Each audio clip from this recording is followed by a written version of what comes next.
జై శ్రీరామే మా లోపల ఆవేశాన్ని నింపేది, జై శ్రీరామే మా లోపల ఆలోచన నింపేది, జై శ్రీరామే మా లోపల పౌరుషం నింపేది. ఇలా మోడీ గారు జై శ్రీరామ్ నినాదం పెట్టుకునే 9,400 కోట్ల రూపాయలు ఇవాళ తెలంగాణ రాష్ట్రానికి ఇచ్చిందన్న. మోడీ గారు జై శ్రీరామ్ నినాదంతోనే ఈ తెలంగాణ రాష్ట్రానికి అభివృద్ధి నిధులు ఇస్తుండనా. మోడీ గారు లేకుంటే ఇవాళ తెలంగాణ రాష్ట్రంలో ప్రభుత్వం నడిచే పరిస్థితి లేదు.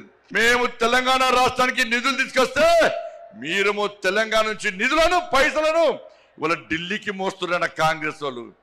ఇలా ప్రియాంక గాంధీ వచ్చిందన్న తెలంగాణ రాష్ట్రానికి, రాహుల్ గాంధీ వచ్చిన తెలంగాణ రాష్ట్రానికి ఎన్నికల సమయంలో 6 గ్యారెంటీలు అమలు చేస్తామన్న రాహుల్ గాంధీ, ప్రియాంక గాంధీ ఇవాళ కనీసం 6 గ్యారెంటీల గురించి మాట్లాడకుండా, ముఖం చెల్లకుండా తెలంగాణకు రావడం బంద్ చేసి ముఖం కిందికేసి పారిపోయిన విషయాన్ని కాంగ్రెస్ పార్టీ నాయకులు గుర్తించాలి.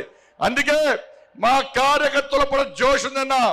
ఈ జోష్ చూస్తే, మీ ఆవేశం చూస్తే, మీ లోపల ఉడుకు రక్తాన్ని చూస్తే, మీ పౌరుషం చూస్తే ఇవాళ కాంగ్రెస్ వాళ్ళు బీఆర్ఎస్ లకు రాత్రి నిద్ర పట్టదన్నా. సనాతన ధర్మం కోసం పనిచేస్తామన్నా, ఈ తెలంగాణ రాష్ట్ర అభివృద్ధి కోసం పనిచేస్తామన్నా.